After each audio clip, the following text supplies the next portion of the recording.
Hey there guys, it's Cyber Ultra here.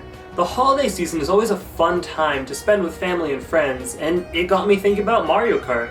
Mario Kart's a game that I've personally spent a lot of time playing during the holiday season, and I'm sure that's the case for some of you as watching as well. Playing the game with family and friends is always a fun time for me. Nintendo has released tons of games in the series over the years, so I decided to put together a list of my top 8 favorite Mario Kart games. Before we start, let me just say that this only includes mainline titles because I haven't really played the arcade games and I haven't played the brand new home circuit game, so I can't really talk about those if I haven't played them. Alright, with that out of the way, let's get right into it. At number 8, we've got the black sheep of the Mario Kart franchise, Mario Kart Super Circuit. This was the first ever handheld Mario Kart, and it really shows, unfortunately. Handheld hardware wasn't as powerful back when this game came out in 2001, so everything in this title is a compromise. I can understand the novelty of playing this game when it came out, but today it just doesn't live up to the current standards of the series. I enjoy the creativity they had with a lot of the course designs. Going from a beach to a castle to a desert is awesome, but they don't offer enough variety gameplay-wise. The tracks are all fairly straightforward. One thing I like is how the game tells you the stats of each character on the character select screen, which was a nice addition. Overall, it's pretty outdated and doesn't really have a multiplayer mode that's accessible to the average player, and it doesn't compare to the rest of the games in the series. For number 7, we have Super Mario Kart. The first ever game in the series was actually a pretty good start. Of course, since it's so old, it suffers from a lot of the same issues that I talked about with Super Circuit. However, it's actually got a proper multiplayer mode due to the fact that it's on a home console, and that helps out a ton. As for gameplay, it's pretty bare bones. Being the first game in the series, it introduced item blocks, as well as a lot of the items we see in modern Mario Kart games. I think it's really impressive that Nintendo managed to create a gameplay structure and perfect framework for all future games in the series on their very first try. It's definitely aged, but surprisingly good. And at number 6, I decided to put Mario Kart 7 for the Nintendo 3DS. This is the latest exclusively handheld entry in the series, and it's great. Compared to the DS, the 3DS is a lot more powerful, and I feel like Nintendo really utilized that to their advantage. The courses look really good, and the brand new mechanics make them play really well. This was the first game in the series to introduce gliding through the air and underwater races. This made revisiting the returning courses really fun because the new mechanics allowed for completely new pathways you could take. The added kart customization features were really nice and felt like a huge step up for the series. The online in this one was vastly improved, allowing for lots of options to race with. The character roster was a downgrade from the previous entry, but there were some interesting picks in it as well, like the Honey Queen from Super Mario Galaxy. One issue I had was the removal of bikes. They were an awesome addition in the previous game, and getting rid of them was an odd decision to me. Mario Kart 7 was an awesome entry to the series, and it doesn't get enough recognition for how much it innovated. I may have just been talking about how amazing an entry Mario Kart 7 was, but it isn't the best handheld Mario Kart on my list. At number 5, we've got Mario Kart DS. Despite being on a much weaker console than newer entries in the series, this one provides a refined experience that I personally had tons and tons of fun with.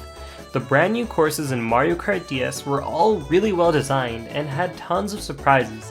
This provided new ways to race. It's a really fresh experience to go into this game. The kart racing itself feels really smooth. I love the engine in this game a lot, and it never fails to run at a consistent frame rate despite how weak the DS is in power. The battle mode maps in this game were really fun, and the brand new Shine Runners was a really great addition to the game. Even though Mario Kart DS may not have innovated as much as the other games in the series, it was such a creative game that it constantly threw fresh ideas at the player, which is why I had to put it at number 5. For number 4, we have Mario Kart 64. This is a really old game. It came out all the way back in 1996, yet somehow it's still good enough for me to put it at number 4 on my list. Honestly, compared to some of the games I've talked about so far, it has way less content. For me personally, this game provides tons and tons of fun moments when playing with family and friends, even without having as many things to do and as many courses to play. It's got a pretty small roster of characters, and the graphics are, well, they're N64 graphics. I still somehow find the visuals to be charming. Despite really weak hardware, they managed to bring out the life of the world and the characters, which I find to be really impressive. As for course design, it's phenomenal. I really can't believe they managed to design such interesting courses for a game of its time. There's a reason this game is still regarded as one of the best kart racers ever made, and I'd consider it a true classic.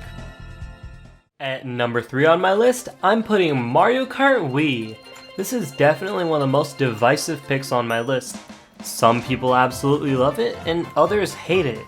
This is the best selling game in the series, and it's honestly really hard to find anyone who hasn't played this game before. Personally, I really like this entry in the series.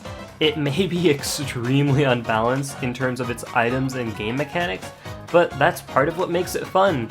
Even someone who isn't very good at it can make a comeback, which makes the game really accessible. I think that it's still a little bit too unbalanced for my liking, but it makes sense for the wide audience of the Wii that this game was made to appeal to. It's got a lot of creative tracks and one of the best character rosters in the whole series. Mario Kart Wii also brought the introduction of bikes.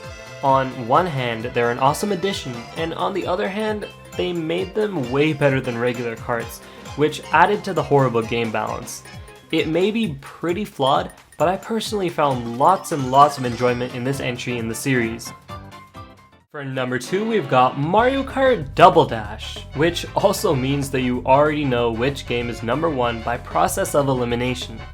The reason I've got Double Dash at number 2 is because of its creative and successful departure from the traditional gameplay style of the series. This is by far the most unique game we've gotten in the whole series, and they executed it really well. Having 2 different racers in one car really changed up the gameplay, and character-specific items were a cool addition that I wish they would bring back in the future. The courses are good as usual, but there are less tracks in this game that particularly stand out to me compared to some of the other high-ranking games on this list. Even though I'm not as big of a fan of the tracks in this one, they're good enough to support the amazing 2-racer gimmick of this title. I'd love to one day see a sequel to Double Dash that includes all of the new enhancements and deluxe treatment the series has received over the years. Speaking of deluxe, number 1 is Mario Kart 8 Deluxe. Mario Kart 8 Deluxe is truly a polished and refined experience. Mario Kart 8 on its own is amazing. Graphics aren't everything, but man, this game is beautiful. Every track looks gorgeous and plays just as good. Thanks to the usage of the brand new anti-gravity mechanics, they made the new and returning courses in this title particularly special, all 48 of them, which is just insane. The character roster can definitely be improved, but it's still the biggest one in the entire series. The physics engine and game balance are also really well done, and I love the addition of smart steering. As someone who often finds himself playing with beginners, I can turn on this feature to allow new players to have a much more fun time. Accessibility is everything, and this title allows for beginners and experienced players to have an amazing time. That's just Mario Kart 8 though. The original version of this game still had its flaws, but Mario Kart 8 Deluxe fixed nearly every single issue, the biggest of which being battle mode. Mario Kart 8 originally had the worst battle mode of any game in the series, but the enhanced version of the game has incredible courses to play on, and 5 whole battle modes, including classics like Balloon Battle, and new modes like Renegade Roundup, which is basically cops and robbers, and even more. Mario Kart 8 Deluxe has earned its spot as number 1 on my list. And those are my thoughts. Mario Kart is really an amazing series, and I would love to hear what you all think of these games in the comments down below. By the way, if you took the time to get all the way to the end of this video, I would really appreciate it if you could hit the subscribe button. Thanks for watching, and I'll see you all next time.